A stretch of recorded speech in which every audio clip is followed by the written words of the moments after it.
자, 이번에 다룰 영화 시카리오입니다. 시카리오 암살자의 암살자의 도시. 도시 2015년도 작품이고요. 범죄, 드라마, 미스터리, 스릴러가 장르입니다. 네. 미국에서 제작을 했고요. 2시간 1분짜리요. 121분짜리죠. 국내 개봉은 15년도 12월 3일 날 했어요. 겨울에 했네요. 네. 관람 등급은 청소년 관람 불가. 해외는 R. 근데 이번에 속편이 개봉할 때는 네. 이게 15세 등급이 내려갔어요. 근데 제가 속편 안 봤는데 똑같나요? 잔인한 부분은? 네. 감독은 드니 빌레브고 각본은 테일러 쉐리던. 제작은 엄청나게 많은 사람들이 했고요. 기획은 에리카 리가 한국인은 아니겠죠? 네. 그리고 또 여러 명이 했고 존 H 스타크가 했네요. 스타크 가문에. 촬영은 로저 디킨스, 연출은 도널드 스파크스, 음향은 2명이 했고 음악도 뭐 요한슨인데 혹시 아시나요? 몰라요. 모르시군요. 편집은 조 월커. 이분 편집은 다 다른 사람들이 하네요. 네. 마이클 칸 같이 뭐 전담으로 하는 네. 사람은 없네요. 주연은 에밀리 블런트, 케이트 메이서. 이제 이때부터 필모들이 약간 누구의 필모요? 그러니까 드니 드니 빌레브의 빌레브. 필모에 우리가 익히 아는 배우들이 등장하기 시작합니다. 네. 아니 뭐 제이크 지렐란도 근데 그 영화에서는 한두 명밖에 없잖아요. 근데 여기 보면 쫙 그렇죠. 어. 이거는 사실 스타들이죠. 다. 네. 네. 어쨌든 에밀리 블런트가 케이트 메이서 역이고요. 네. 베니치오 델 토로가 알레한드로 그리고 조시 브롤린이 맷 그레이버 역이고 나머지 배우들은 잘 몰라요. 잘 몰라요. 네. 네. 다니엘 칼로야 등도 2015년 칸 영화제에서 경쟁 부분에 후보로 올랐대요. 네. 근데 후보에만 올랐고요. 미국 아카데미 시상식에서도 음악, 음향, 편집, 음악상, 음향 편집상, 촬영상이 후보로만 올랐고 영국 아카데미 시상식에서도 나무조연상을 베네치오 델 토로가 휩쓸지 못하고 이렇게 후보로만 네. 존재를 했고 뭐 음악상, 촬영상 다 이게 후보였고요. 그래도 참 많은 영화제 후보로 이렇게 네. 올라갔네요. 세턴, 음. 크리틱스 모두 다 후보. 후보 상을 탄 게 하나도 없어요. 후보 올라가는 것도 쉽지 않습니다. 근데 그렇죠. 컨택트에서 타요. 괜찮아요. 네. 네. 어쨌든 이거는 줄거리가 그나마 쉽습니다. 스토리가 있는. 스토리가 있어서 스토리가 있어요. 네. 이 납치 사건을 전담하는 FBI의 그런 부서가 있어요. 네. 유언 이제 에밀리 에밀리 블런트라고 블런트라고 하죠. 할게요. 배우 이름으로 그 멕시코의 마약 카르텔에게 납치된 인질들을 구하기 출동을 해요. 그래서 건물을 급습한 다음에 수색 과정에서 이 총격전을 해요. 범죄자들이랑. 그러다가 결국에 뭐 총격전 중에 벽에 이제 총격전을 하니까 벽에도 총이 맞잖아요. 그러다 보니까 벽 사이에 은닉해둔 시체들이 막 수십 구가 나오는 거예요. 한 20몇 분 나왔어요. 네, 그래갖고 이 수색 작업을 이렇게 나중에 시체를 다 찾아야 되니까 버리고 있는데 그 옥의 헛간에 이 폭탄이 있었는데 그거를 부비 트랩 같은 거 건드려가지고 터집니다. 그래서 지역 경찰 2명이 죽어요. 그리고 그 사건은 마무리되고 그 다음에 다시 FBI 사무실로 카메라가 옮겨옵니다. 케이트가 이제 그 에밀리 블런트가 에밀리 블런트가 이 사무실에 있는데 이 정체불명의 인물이라서 자기 상관들이랑 회의를 하고 있는 거예요. 근데 되게 복장이 네, 인상적이지 복장이 않아요? 보통은 양복을 입고 오는데 슬리퍼에 이렇게 티셔츠는 아니고 그 남방 쪼가리. 남방 쪼가리 뭐 그런 걸 그렇게 입고 표현하는 게 가장 좋을 것 같아요. 남방 쪼가리. 쪼가리와 슬리퍼. 우리나라 따지면 이제 쪼리. 아디다스 삼선 슬리퍼 같은 거 그냥 그쵸. 어슬렁어슬렁 대충 막 입고 와서 오는 것 같은 느낌의 음. 이 조시 브롤린이 옵니다. 음. 그래서 뭐 그 다음에 회의를 하는 도중에 이 케이트 그러니까 에밀리 블런트를 불러요. 불러서 이번에 우리가 사건 보복하려고 미 정부가 특수수사팀을 발족하는데 너 참여해라. 그래서 케이트 그러니까 에밀리 블런트가 알겠다고 하고 자원하는 형식으로 참여를 합니다. 그래서 이 어슬렁어슬렁 온 조시 브롤린이 오야봉으로 있는 그 수사팀의 에밀리 블런트가 자원 형식으로 참여를 해요. 그래서 뭐 공군기지에서 전용기를 타고 이 조시 브롤린이랑 에밀리 블런트랑 출동을 하는데 거기에 이제 알레한드로 역을 맡은 베니치오 델 토로가 있습니다. 근데 이 사람 과묵해요. 인상도 약간 험악하게 생겨서 근데 어느 소속인지도 밝히지도 밝히지도 않아. 않고 그냥 정체 모르는 뭔가 사람인 거죠. 멕시코계 브래드 피트가 생긴 사람이 이렇게 인상 쓰고 앉아 있습니다. 그리고 같이 이제 떠나서 멕시코에서 이 임무를 수행하죠. 임무를 수행하면서 또 교전이 일어나요. 카르텔 사람들과. 그러면서 카르텔 사람 교전 중에 대원들이 카르텔 조직원들을 다 죽여버려요. 네, 거기 지역이 고속도로 위여가지고 민간인들도 엄청나게 많은데 많은데 총질을 해버린 총질을 거예요. 해서 그냥 다 죽여버려요. 그래가지고 에밀리 블런트가 빡이 쳤죠. 빡이 쳤죠. 어떻게 이렇게 민간인들을 위험하고 다칠 수가 있는데 근데 총질을 심지어 하느냐. 멕시코 지역에서 멕시코 우리의 우리 영토도 아니고 수사권도 음. 없는 네. 데서 어떡할 거냐, 전쟁 나면 어떡할 거냐, 막 그렇게 대들죠. 그랬는데 대들었더니 너 그럴 거면 하지 마 그러니까 조시 너 브롤린이 집에 있으라 그랬잖아. 하는 거예요. 아니면 이렇게 스냅 이렇게 할 것 같이 사람이. 아 그래요. 그래서 이렇게 벙찐 상태로 있지만 난 이 임무에 참여할 거기 때문에 음. 에밀리 블런트가 안 떠납니다. 음, 그리고 화가 난 상태가 돼 있죠. 그다음에 알레한드로가 이제 그 고문을 합니다. 그 잡아온 사람을. 그래서 정보를 고문을 듣고 정보를 알아내니까 케이트와 그러니까 그 에밀리 블런트와 그 사람들을 데리고 그 멕시코인 불법 이주자들이 모여 있는 곳으로 가요. 그래서 그 이주자들의 신문을 하죠. 그 정보를 바탕으로. 그래서 또 결국에 이제 또 그러니까 에밀리 블런트가 폭발을 합니다. 그래서 우리가 지금 이거 남의 나라에서 이렇게 우리가 수사권도 없고 뭐 여러 가지 문제들이 법적으로 발생할 수 있는데 이렇게 불법적인 일들 하면 어떡하냐? 그러면서 한번 대판 싸우고 술집에 갑니다.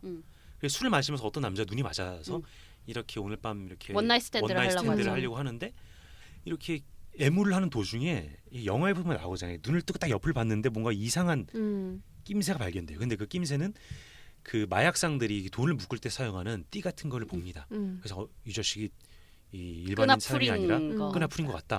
해서 눈치를 채고 뭔가 총을 찾으러 가는데 이 남자도 이 여자가 눈치챈 것 같네 하고 서로 격투를 하는데 이 또 베네치오 델 토로가 지켜보고 있다가 나타나서 도와주고 총으로 쏴서 죽입니다. 그 남자를. 죽이진 않았어. 죽이지 않았나요? 네. 피떡이 되도록 뭔가를 때렸어. 때립니다.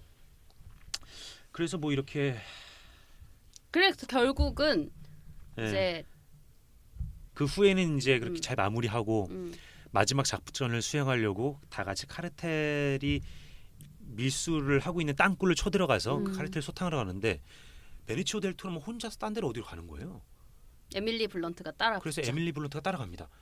그랬더니 베니치오 델 토로가 좀 불법적인 일을 할 것 같아서 멈추라고 총을 겨루니까 베니치오 델 토로가 에밀리를 쏴요. 맞아요. 보통 여기서 쏘지 않는데 두 그냥 발을 두발 안 쐈어. 하고 그냥 심지어 두 발 쐈어. 쏩니다. 한 발도 아니고 두 발 쐈어. 그리고 이제 그 방탄조끼 맞고 괜히 쓰러지고 그 다음부터 시점이 에밀리 블런트는 없어지고 베니치오 델 토로로 카메라가 돌아가서 그 사람이 마약상을 데리고 마약상 보스가 있는 곳으로 갑니다. 그 다음에 거기에서 혼자서 마약상 집에 있는 경비원들을 다 총으로 와, 물리치고. 근데 그 장면 진짜 쩔지 않아요? 총을 어떻게 그렇게 잘 쏘니? 그러니까요. 완전 진짜 슈퍼히어로 저리 가라요. 예. 영화니까. 영화니까 뭐 가능하긴 하겠지만. 그래서 가갖고 이렇게 마약상을 그냥 다 죽여버립니다. 그러면서 이제 그 사람이 정체가 밝혀지죠. 그 다음에 알레한드로의 정체가. 알레한드로가 그래서 뭐였나 케이트가 알아보니까 에밀리 블런트가 알아보니까 아니지 멕시코 저기 에밀리 블런트가 알레한드로 그러니까 따로 움직였는데 왜 뭐냐? 그걸 보고 놔두냐라고 이제 조시 블롤린한테 얘기했더니 조시 블롤린이 원래는 그 사람이 어떤 사람이다. 그래서 그 사람 멕시코 지방 검사였는데 카르텔리에서 아내가 죽고 아이들도 뭐 염산통에 던져서 죽은 사람이고 그 사람이 복수하려고 했고 우린 복수 도와주고 복수가 되면은 우리 말 잘 듣는 신세가 프로젝트를 가동시켜서 잘 듣는 노름을 마약상 꼬봉으로 안 치고 우리가 컨트롤하려고 한다. 뭐 이렇게 그렇군요. 밝혀지는 거죠. 그렇게 네. 밝혀지면서 영화가 끝이 나죠. 그렇습니다. 네, 그렇습니다. 어떻게 보셨나요? 재밌었어요. 그나마 이 드니 빌레브 영화들 중에 가장 재밌게 몰입해서 아 볼 수 그래요? 있지 않았을까. 저도 재밌게 봤어요. 재밌게 보고 이 이야기의 그 구조가 참 재밌었어요. 그러니까 우리는 계속 에밀리 블런트를부터 시작부터 따라간단 말이에요. 그래서 에밀리 블런트가 주인공인데 하는 일이 없어. 계속 구경만 하는 거야. 너무 답답해 그러고. 그러니까 관찰자 시점이죠. 네. 그래서 그래서 쭉쭉쭉 가다 보다가 에밀리 블런트가 화가 나요. 아주 화가 나잖아요. 도대체 내가 여기 왜 왔냐. 근데 알고 보니까 주인공 에밀리 블런트가 아니었던 거지. 그 순간이 저는 사실 되게 충격적이었어요. 우리는 보통 주인공을 따라가고 주인공이 중요한 일을 하잖아요. 하지만 여기서는 에밀리 블런트는 중요한 일을 하지 않아요. 같이 도대체 뭐가 일어나는지 모르겠고 이런 지옥 같은 도시에서 도대체 난 좋은 일을 하러 왔는데 하면서가 자기가 이용당했다는 걸 알게 되는 거죠. 저는 그 순간이 되게 충격적이었어 사실은. 약간 그 소설로 따지면 은희경 작가의 새해 선물에서 나 같은 인물이었죠. 그러니까 본인이 하는 건 없고 계속 지켜보면서 상황을 설명하는 네. 듯한. 근데 중간에 또 이게 시점이 주인공이 바뀌잖아요. 교체가 네. 되긴 하죠. 그러니까 주인공이 그러면서 이제 베니치오 델 토로가 사실상의 이 이야기를 끌고 가는 가장 중요한 주축이다. 지금 이 프로젝트에서도 가장 중요하고 이야기를 끌고 가는 것에서 사실은 가장 중요한 캐릭터였던 거죠. 그러면서 시점이 바뀌고 약간 델 토로의 복수전처럼 이렇게 양상을 띠게 되면서 아무튼 전체적으로는 되게 재밌었어요. 근데 이런 구조는 영화에선 저는 처음 본 것 같아요. 되게 저도 구조 면에서는 예측한 게 하나도 안 맞아 떨어지는 영화였어요. 맞아요. 그래서 굉장히 호평을 받았고 사람들이 그래서 이 시카리오를 굉장히 좋게 봐줬는데 후속편을 두 분 보셨나요? 안 봤어요. 저만 봤군요. 왜 1편이 명작이다라는 얘기가 나오는지 이거를 다시 한번 보면서 느꼈어요. 아, 그래요? 그러니까 왜냐면은 모든 게 전형적으로 흘러가요. 후속편은. 그러니까 뭐 제가 전에도 말씀드렸다 짧게 얘기했지만 이게 이제 3부작으로 완결이 나는데 2편은 이게 징검다리 역할에 충실하다가 진짜 그 영화가 가진 미덕. 근데 이 영화는 아까 지은 씨가 말씀하신 것처럼 그 화자의 시점이 바뀌는 것도 그러니까 주인공이 당연히 원톱 주인공 에밀리 블런트라고 생각했는데 알레한드로가 되는 그 장면도 굉장히 쇼크지만 모든 그런 뭐랄까 씬도 그렇고 이 촬영도 그렇고 모든 게 다 예측한 게 하나도 안 맞아요. 왜 아시다시피 영화를 좀 많이 보고 어느 정도 이렇게 여러 편을 본 사람들은 대략의 내러티브가 다 파악이 되잖아요. 구조가 그려지잖아요. 이 병원이 왠지 귀신일 것 같은데 뭐 이런 게 이렇게 막 오는 있죠. 그러니까 그런 게 하나도 없기 때문에 굉장히 신선했고 역시 드니 빌레브다라는 생각을 하게 됐었어요. 정말 잘 만든 영화고 이게 각본을 맡은 타일러 셰리던이 2편에서도 각본을 맡았거든요. 근데 이분이 감독 데뷔도 했어요. 이거 이후에 윈드리버라고 그러니까 그 제레미 레너하고 엘리자베스 올슨이 주연으로 나온 영화인데 작년에 개봉을 했던 것 같아요. 그러니까 감독으로도 성공적으로 데뷔를 했고 일단 기본적으로 이 이야기를 가지고 가는 힘 그러니까 시나리오에서의 반전이 큰 몫을 했다는 거는 뭐 모두가 다 공감할 얘기일 것 같고 그 시나리오를 정말 잘 구현해낸 그런 영화여서 저는 굉장히 좋았습니다. 이게 아마 드니 빌레브가 저기 뭐야 각본을 안 쓴 아니군요. 에너미도 각본 안 썼구나. 최초의 영화가 아닐까 했는데 아니군요. 그건 아니군요. 네. 그리고 처음에는 되게 그러니까 이게 약간 미국 이런 수사물 이런 거를 많이 보신 분들은 아시겠지만 FBI하고 CIA가 가지고 있는 알력 싸움을 먼저 이해를 하고 가셔야 좀 더 이렇게 이해가 잘 되고 도대체 에밀 뭘 같이 수사하는데 왜 저렇게 난리지? 라고 그러니까 왜 저렇게 방치가 되지? 뭐 그런 거를 전혀 기초 지식이 없으면 모르실 것 같아요. 근데 뭐 우리는 많이 본 사람들이니까. 왜 그런 표정으로 보시죠? 아니 왜냐면 저는 그게 되게 이 영화의 반전이라고 생각했거든요. 왜냐면은 그러니까 모르는데 계속 뭔가 협조를 할 것 같이 막 이러다가 나중에 알고 보니까 에밀리는 그냥 이용당했다라는 게 저는 이 영화의 반전 포인트라고 생각을 했기 때문에 그러니까 이런 영화 말고 이 영화 말고도 다른 어느 영상물에서 봤는지 기억이 잘 안 나는데 그러니까 CIA하고 FBI를 따지면은 뭐 일종의 우리나라로 치면은 경찰청과 검찰청 혹은 국정원이라는 느낌이 좀 들지 않나요? 아닌가? 국정원과 경찰청? FBI는 뭔가 검찰청 같은 저는 느낌이 있는데 경찰청. 그러니까 연방수사국이니까 광역수사대 같은 느낌이죠. 그렇죠. 우리나라에서 검찰청 같은. 그러니까 그 내에서의 알력 싸움 때문에 이제 이게 겉돌고 이 알려주지 않고 근데 또 그 보면은 이제 그 기관이 가지고 있는 특징 뭐 수사권이 있고 없고 뭐 아니면 해외 전담팀만 꾸리거나 아니면 국내 수사를 못하거나 뭐 이런 그러니까 핸디캡들 때문에 이해가 안 되실 수도 있을 것 같다는 생각이 좀 들긴 했어요. 저는 보면서 아니 뭐 똑같이 수사하는데 뭐 얘네 같이 하는데 왜 저렇게 지들끼리 물어뜯고 싸우고 난리야라고 생각하실 수도 있는 부분이라서 아니 뭐 그거야 우리나라에서도 옆 부서가 우리가 지금 진행하는 프로젝트에 숟가락 얹으려고 하면은 아 물론 싫어하는 그렇죠. 거랑 똑같은 거니까. 저는 그냥 그거 자체 이게 나중에 그 반전이 나오는 그게 핵심이라고 생각을 해서 만약에 그걸 너무 잘 알고 있으면은 쟤 저러다가 이용당하는 거 아니야라고 생각하면 이 영화 확 재미가 없어질 것 같다는 생각이 들었거든요. 근데 어쨌든 진주인공은 알레한드로잖아요. 네, 그렇죠. 알레한드로는 어쨌든 2편에도 나오죠. 2편의 진주인공도 알레한드로예요, 사실. 근데 확실히 델토로는 무게감 있고 정말 최고인 것 같아요. 최근에 다시 한번 느꼈어요, 그거. 그렇습니다. 그렇게 생겼는데 코미디 보면 좀 이상하잖아요. 근데 코미디도 그거 괜찮을 것 같은데? 근데 그 짐 캐리 같은 느낌으로 하면. 콜렉터 역할을 베네치오 델토로가 했잖아요. 그 역할을 했을 뿐이지 뭔가 예를 들면 근데 짐 캐리가 했다 하면 짐 캐리만의 코미디적인 근데 그게 아니라 뭔가 진중한 배우가 코믹 연기를 한다지 코미디가 묻어나오지 않았어요.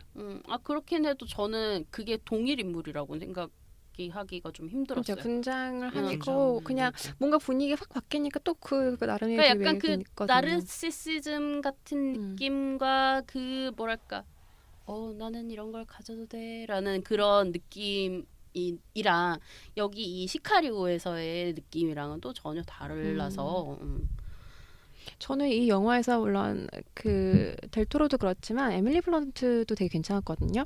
되게 처음부터 되게 열심히 일하는 그 FBI 요원의 그 모습이 보이잖아요. 그리고 뭔가 이거에 지금 진짜 자기는 어떻게 보면 지시작거리 하는 것 같고 이거 진원지를 찾아서 열심히 뭔가 해결하려고 하는데 이제 배제되고 되게 무력하게 당하고 그런 게 와닿았어요. 되게 정말 뭔가 되게 잘하고 싶고 정의감에 불타오르고 원칙대로 하고 싶은데 그렇게 안 되는 거죠. 이 영화 내내 그게 에밀리 블런트여서 그게 또 잘 나왔던 것 같아요. 저는 그 다른 얘기 저는 그 이제까지 우리가 그 드니 빌레브 감독의 영화에서 중요한 장면들을 안 보여준다라는 얘기를 했었잖아요. 네. 이 영화에서도 그게 나와요. 그 카르텔의 뭐 간부급을 납치를 해가지고 데리고 온단 말이에요. 데리고 와서 고문을 해요. 네. 고문을 하는데 고문하는 장면이 잘려 나중에. 맞아요. 네, 고문하는 네. 거 약간 소리만 들리고 장면을 안 안 보여줘요. 네. 근데 그게 저도 되게 궁금해서 그걸 찾아봤거든요. 그런 고문이 있는데 그 상상력을 자극하기 위해서 일부러 자른 게 아니냐라는 얘기가 있더라고요. 혹은 똑같이. 그것도 다 찍어놓고 이렇게 편집을 뭐 어쨌든 다 찍었든 어쨌든 간에 그래서 여기서도 이 감독의 그런 장기라면 장기인 그런 그러니까 생략함으로써 상상력을 극대화시켜주는 그 스킬을 또 쓰네라는 생각을 했어요. 물론 그런 장면들이 있었지만 그게 그 뭐 그을린 사랑이나 그런 것처럼 이렇게 눈에 띄지는 않았어요. 저는 이 그냥 영화에서는 약간 부속적이죠. 네, 그냥 이거는 그냥 데니 블레브니까 하고 그냥 넘어가고 그게 확 와닿거나 뭐 그런 느낌은 아니었던 것 같아요. 저는 에밀리 블런트는 참 좋은 배우죠. 에밀리 블런트는 좋은 배우고 이 영화에서 그냥 그 열심히 노력하는데 어찌할 수 없는 그 무력함을 저는 보여줘서 좋았어요. 네. 그리고 또 이게 그 고문 장면이 편집돼 있는 거는 나중에 베네치오 델 토로가 냉혈한이고 뭔가 자기 목표를 위해서 모든 걸 다 한다는 거를 보여주는 걸 너무 일찍 까발리면은 뒤에 갑자기 총 들어서 쏴서 죽이는 장면에 그런 감정이 반감이 되기 때문에 그것도 좋은. 최대한 안 보여준 거죠. 어차피 델토로 어떤 사람인지 관객들도 잘 모르게 되는 왜냐면은 거예요. 어쨌든 뭐 고문을 했고 심각한 걸 했겠지만 내가 보지 않는 이상 그게 어떤 잔인함을 이 사람이 내포했는지가 쉽게 알아차리기가 쉽지가 않아요. 근데 그 장면에서 약간을 보여주는 게 그 전에는 그 신문하는 장면을 녹화를 해요. 근데 델토로가 딱 들어오고 주시 브롤린하고 그 인질만 남고 나머지는 딱 나가면서 그거를 레코딩을 꺼. 그러니까 얼마나 잔인한지까지는 아니지만 어쨌든 이건 기록에 남기면 안 된다는 뭔가 그 저 사람은 걸 뭔가 보여주는 거예요. 엄청 끝까지 할 수 있겠구나만 짐작하지. 아 끝까지 하는 사람이겠구나 나중에 보여주기 때문에 편집을 했던 것 같고. 근데 그 장면 자체가 약간 성고문을 연상시키는 부분이긴 하죠.